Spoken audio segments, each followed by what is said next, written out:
How are you, my people? Welcome to yet another week. I hope you are keeping it sober. I hope you are keep on keeping on. Specifically, even if you are in a tough situation at the moment, it's just about one more day.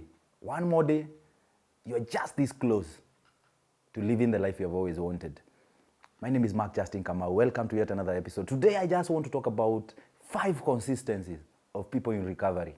One thing I want to tell you is that consistency is the mother of mastery. To get to a level where nothing on the outside has issues about you. I remember a man told me one day that if people can lose everything they have and still blame it on you, and you still maintain a calm posture, then you are a man, my son.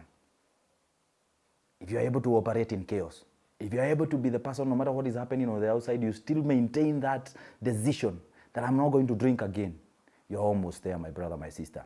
So number 1, I want you to write EDPSW in a paper. Elephants do silly postures working. EDSPW. Elephants do silly postures working. Number 1, E, no more excuses. Addicts are all about excuses. Addicts are all about other people, events.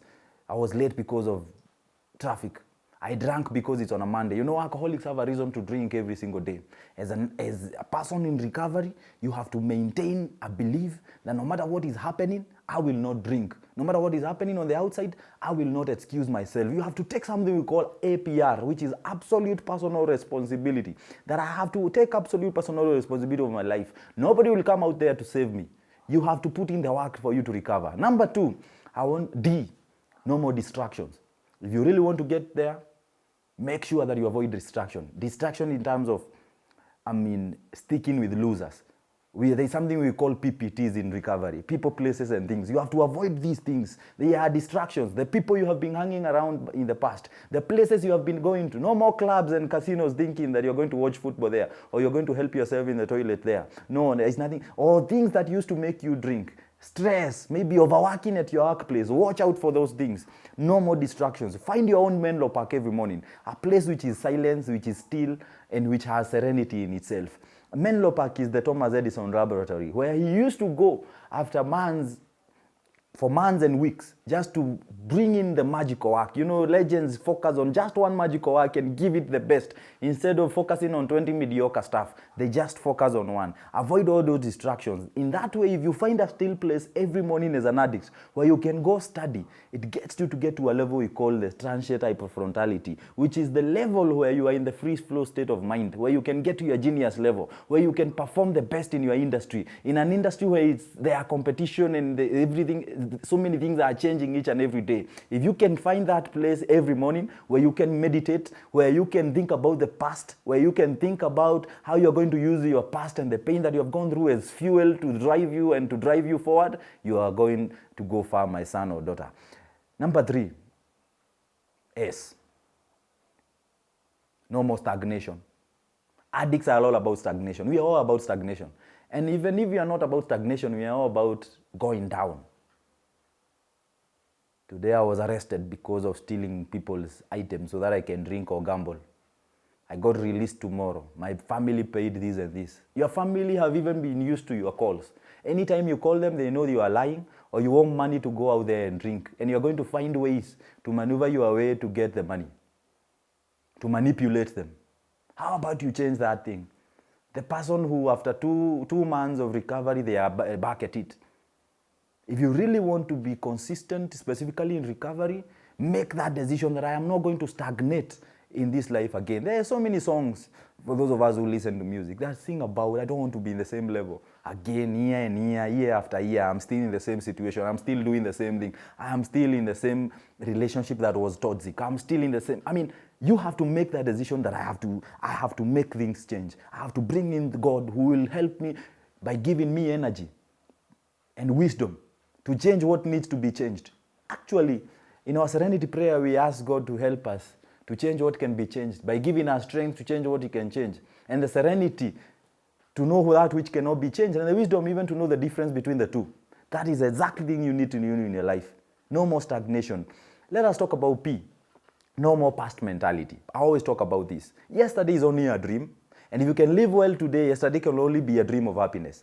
You lost job, you lost relationship because of drinking or gambling. Yesterday is gone. There is no amount of money that can bring back yesterday. Whatever happened is gone. But if you can start making the decision one day at a time, that just for today I won't think about the past. I will just focus on building my future. If it's about loans that you owe people, how about you start paying with a small amount each day? Eventually next year, you're going to be in a better situation.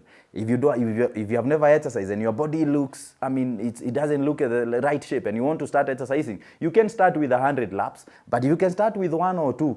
By next week, you will be about 10, or next month, you're going to be in around 20. That's how you continue building. But the more you focus on yesterday, the more you keep being pulled backwards, and the more you keep stagnating in your life. Focus that just for today. I won't think about the jobs I lost, the people I lost, the relationship I lost, the parents I have never seen, I've never apologized to. I know the pain it takes. I know whatever I have felt it, I've been through it. If you find yourself in a hole, and you don't know how to get out, the worst thing you can do is to keep digging, because you will keep making the situation worse. But if you can find ways of getting out of that hole, at least you'll be in a better situation 2-3 hours from now.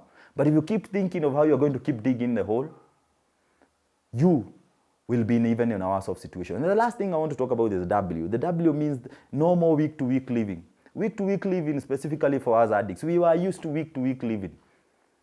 How am I going to con people? How am I going to maneuver my way to get a drink or to get a gamble or to get a puff of bang? We never care.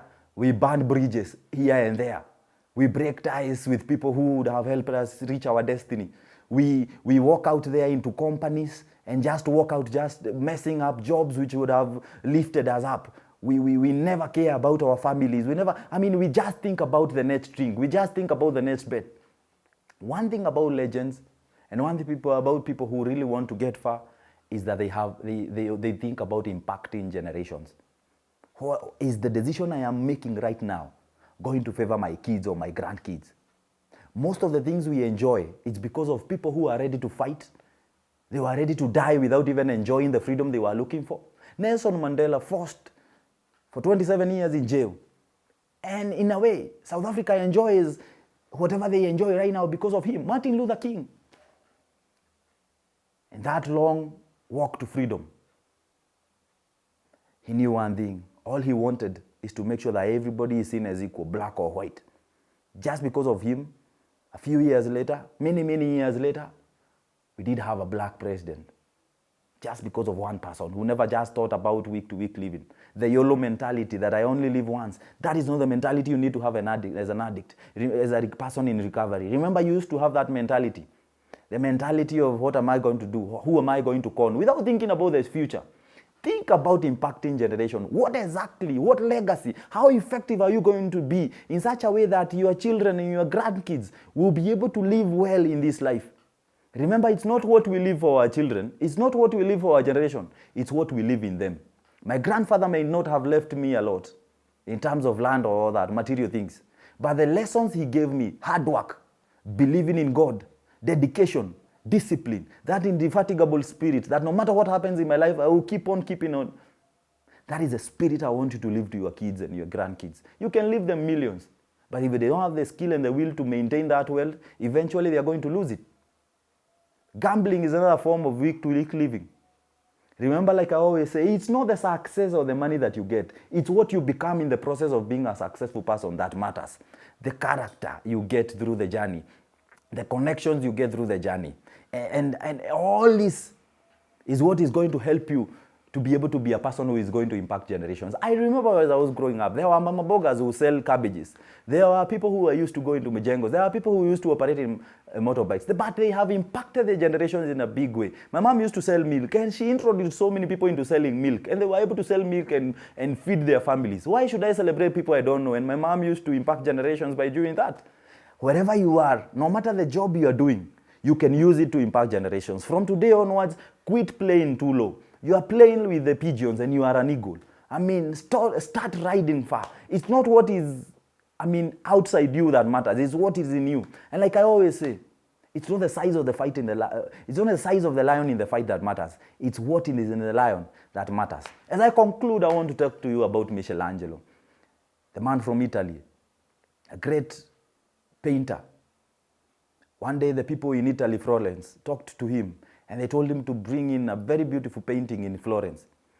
In Florence there lies a very beautiful painting known as David. It took Michelangelo 4 good years to make David, from 1501 to 1504. Michelangelo found a rock down there, lying dirty and looking dirty, and everybody had overlooked the stone. But Michelangelo saw something good in it. So for 4 years, he took time painting it, washing it, cleaning it, to make sure that it became a David. Now, it's one of the most expensive paintings in Italy, because he never ignored that dirty thing. That's the same thing I want to bring to you as an addict. You see that person you are right now, the hopeless, useless person that everybody has overlooked? You can turn it into a David. You can turn yourself into somebody who is meaningful. But you have to take a lot of time, many years perfecting it. Many years of being called an underdog. Many years of people throwing you stones. But you are using the same stones to build a monument that nobody can destroy. Be like Michelangelo. Spend years making just one magical thing. And that magical thing is you. You have so much potential in you. I wish you knew that. Get out of those streets. Get out of that week-to-week living. Get out of that past mentality living. And be the person that God has brought you into this earth to be. You're already sober. It does no matter what has happened in your past. If you can start living today well, your future is going to be a vision of hope. I promise you, I love you. Keep at it. Till next time, make sure you take it a day at a time and remain sober. Sit at the barber seat, stay there for a long time, and eventually you're also going to get a haircut. I love you. You're meaningful. Addiction is not your life. You're supposed to be in another kind of life. And if you are ready to go through this short-term pain, you are going to live in permanent success. Remember what Michael Jordan said. People only see the shots I was able to score and the things I was able to do, but they never saw the 9,000 shots I missed. The time he was chased out of the 9th term grade team, and he had to cry and exercise every single day to be there. In recovery, it's not about revolution, it's about evolution. Evolution is about small, insignificant things which are done consistently every day that will get you to a person who is in recovery for a long time. It's about durability. It's not about speed. It's not about how fast you can move. It's about the things you are acquiring during this process of recovery that will help you to stay in recovery for long. What you are doing every day, that looks like it's insignificant. That waking up early. Initially, it might not bring any fruit. It's like going into the gym. You start lifting with 5 kgs, tomorrow 10 kgs, the other day 30 kg. And as you do that, eventually the biceps are going to come. The healthy body you are looking for is going to come. But you had to stick and hang around for those first few days where no change was happening. But eventually, it happened. It's those insignificant changes which are done consistently over a long period of time that are going to help you to stay in recovery. I love you. Till next time, keep at it. Thank you.